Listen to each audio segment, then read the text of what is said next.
There was an acquisition made this week, a very, very smart tactical one. I think your one of your analysts, Matt Kimball, did a really nice teardown, breakdown. Maybe the producers, our great producers with their new shirts, can put that in the show notes, by the way. But what happened? What did who acquired who this week, Pat? Yeah, a little bit of a backdrop. Lenovo is the market share leader in PCs.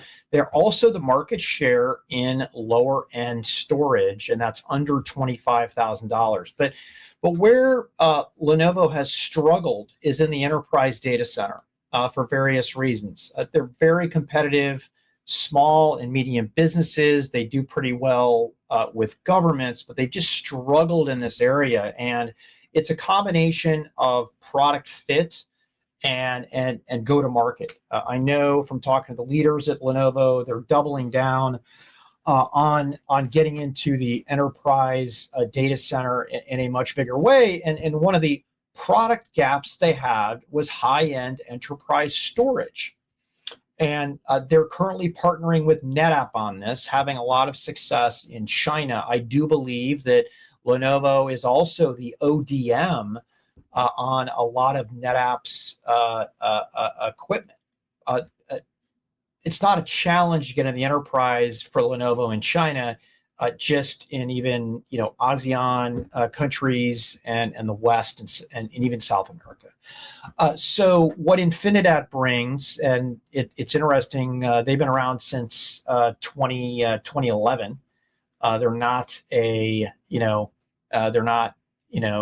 this recent startup that came up. Is they have a full range of enterprise storage solution, right?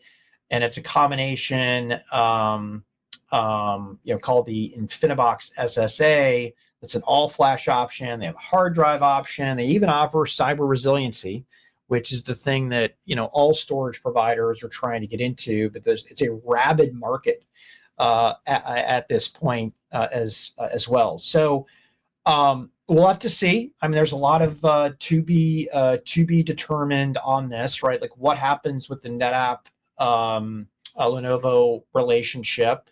I'm hearing back from unnamed sources that it's a non-issue with them. I don't know if that's corporate speak or not, but this does increase the chance that Lenovo can increase their level of success in the storage market.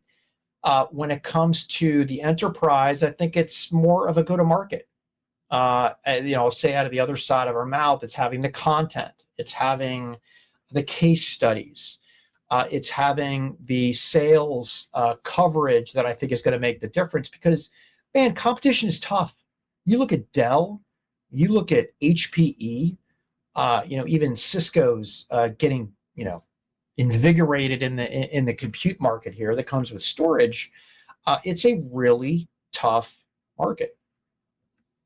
Yeah, so good comments. Let's add in the show notes too. Kimberly Bates on my team wrote a really nice research note. Pat, this was all about addressing the higher end, addressing the fact that certain parts of their storage portfolio are really relabeled of other people's storage technologies. This gives them that high-end SAN, high-end data protection that has been missing from the portfolio, rounds out the Lenovo ISG business. And I think it's a good home for where Infinidat lays out eventually and ultimately. The only thing I'll add to that is, this whole storage segment is going to change massively. So there's sort of the ability, it's kind of like x86 and the CPU versus the GPU and the AI accelerator. There's going to be like a near-term era of basically continuing to build out what is sort of really your traditional storage arrays. And then there's this neo storage technology that's being developed for the AI era, and it's going to look very different. So I think Lenovo is sort of addressing and rounding out its core sort of x86 CPU and storage attached and networking business. And I think next they're going to really need to be thinking about how to round out the future of this kind of neo data managed platform that you're seeing with the vast WECAs and even the next generation higher end NetApp platforms and et cetera. So a good move, good landing for Infinidat. Be very interesting. This should close. I don't see any issues with this one.